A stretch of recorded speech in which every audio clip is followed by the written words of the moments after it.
Hello and welcome to बिटिनिंग। साथ में मिलके शुरू करते हैं जिंदगी की दूसरी इनिंग और क्रिप्टो की ताज़ा खबर में आपका फिर से स्वागत है। और कल काफ़ी सारे लोगों को उम्मीद थी कि जो फेडरल रिजर्व है वो हो सकता है कि रेट कट्स कर दे, रेट कट्स का कोई हिंट कर दे। और बहुत सारे लोगों को ये लगता है कि यार 2024 के अंदर जो है रेट कट्स हो सकते हैं। रेट कट्स का मतलब ये है कि देखो सीधा सा इम्पैक्ट है। रेट कट का मतलब ये है कि अगर जो इंटरेस्ट रेट्स हैं उसमें कमी आएगी तो ऑब्वियसली मार्केट के अंदर जो लोन्स हैं वो सस्ते होंगे, लिक्विडिटी बढ़ेगी। तो सबसे पहले जो जो स्पेकुलेटिव एसेट क्लास है, चाहे स्टॉक्स हैं, चाहे इक्विटीज़ है, आपका क्रिप्टो है, गोल्ड है, इन सारी चीज़ों में आपका जो है इंक्रीज़ आपको देखने को मिलेगा।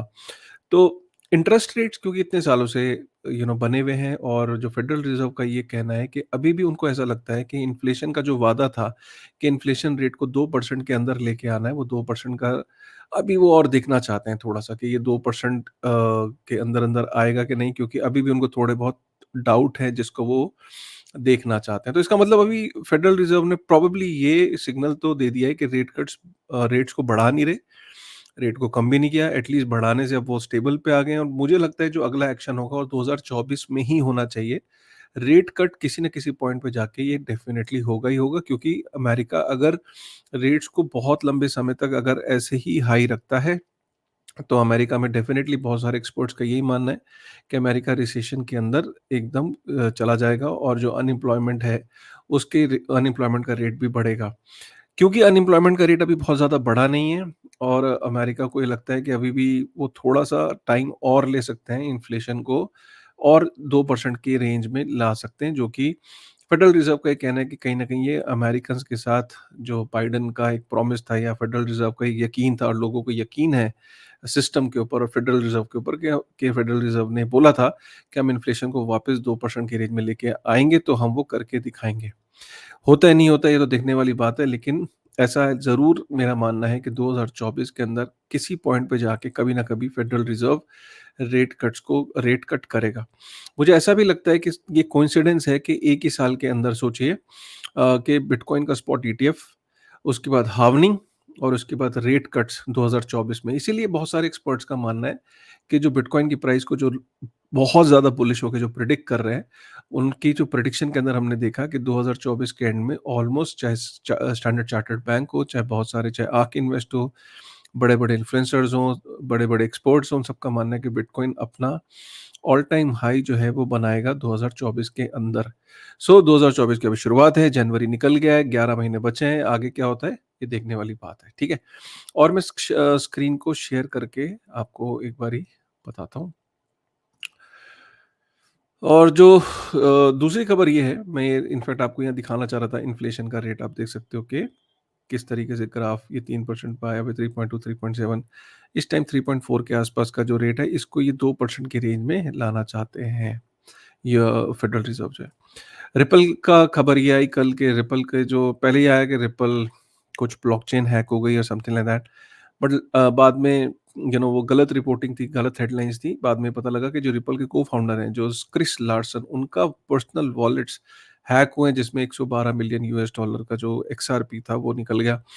सो इससे ये मानना है कि कहीं न कहीं ये प्राइवेट कीज़ का एक्सप्लॉइट हुआ है, तो अब ये देखने वाली बात है। लेकिन क्योंकि वो क्रिस लार्सन है, तो उनके काफ़ी सारी जो जाँच एजेंसियाँ हैं, वो एकदम हरकत में आ गई और काफ़ी फंड्स जो हैं, वो ऑलमोस्ट कई सेंट्रल एक्सचेंजेस पे फ्रीज़ भी कर दिए गए हैं। बट माना ये जाता है कि देखिए, not your keys, not your coins, अगर आप सेल्फ कस्टडी कर रहे हैं क्रिप्टो का, तो यहाँ तो क्रिस लार्सन जैसे लोगों का भी क्रिप्टो हैक हो जाता है।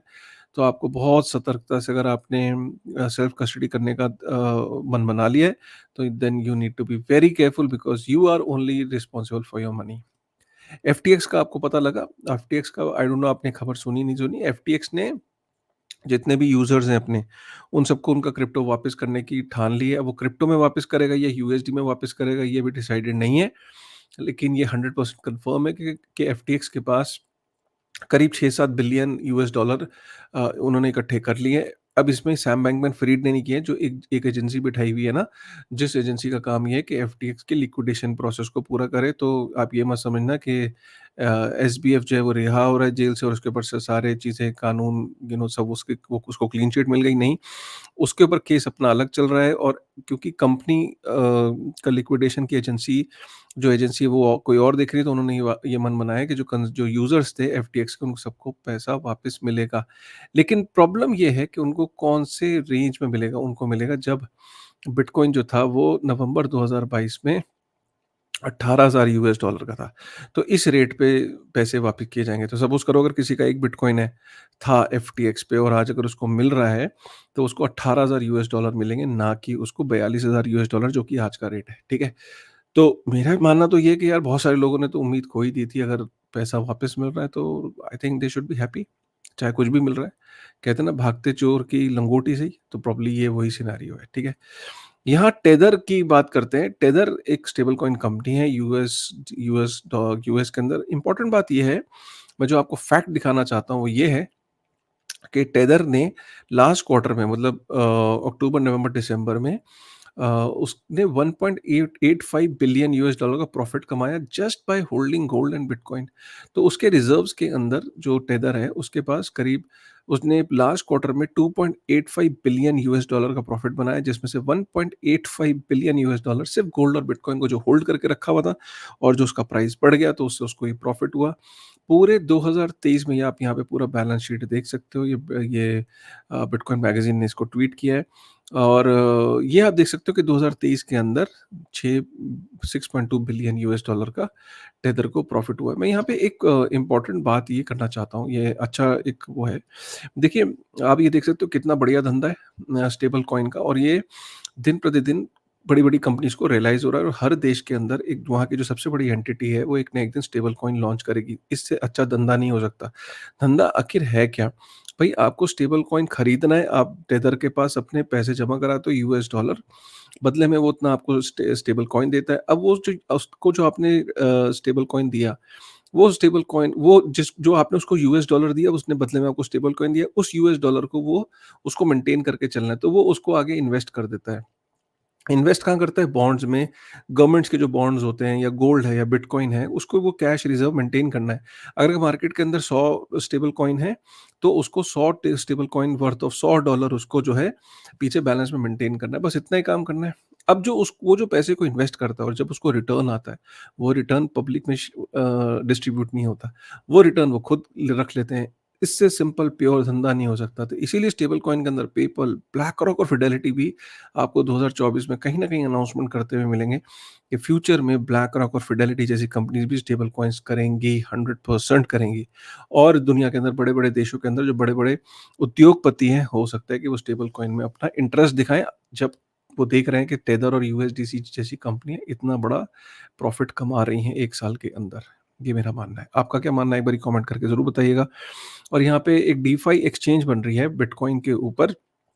बिटकॉइन के जहाँ पे इस एक्सचेंज का ये मानना है कि बिटकॉइन से बहुत सारे लोगों को बिटकॉइन से बाकी कॉइन्स को स्वैप करने के लिए एक्सचेंज पे जाना पड़ता है। अब उनको ये डीफाई के अंदर बिना ब्रिज को यूज़ किए, क्योंकि उनको ब्रिज यूज़ करना पड़ता है। वो ब्रिज जो है ब्रिजेज़ जो है वो 2.5 2.8 बिलियन यूएस डॉलर के ब्रिजेज़ का हैक हो चुका है। अब ये डीफाई एक्सचेंज का काम ये है कि भई बिटकॉइन से आपको सपोज़ एटम खरीदना है, कार्डानो खरीदना है या आपको ईथ खरीदना है या सोलाना खरीदना है, तो आपको कोई भी जो डिफरेंट डिफरेंट आपको अगर वो खरीदने हैं क्रिप्टो बिटकॉइन से स्वैप करने, तो वो पॉसिबल हो पाएगा। अब ये देखते हैं कितना सक्सेसफुल हो पाएगा, only time will tell. India के अंदर आज बजट था और बजट के अंदर क्रिप्टो का कोई नामो-निशान नहीं था। सेम वही 30% टैक्स और वही परसेंट टीडीएस आपको देना है। अब देखते हैं कि अगर बीजेपी वापस आती है तो जून-जुलाई के अंदर फिर से जब बजट होगा तब उसके अंदर कुछ होगा तो होगा। फिलहाल ये किताब अभी क्रिप्टो की बंद हो चुकी है कि आपको ये लग रहा था कि अगर इस बजट के अंदर कोई क्रिप्टो की बात होगी तो ऐसा कुछ भी नहीं हुआ है।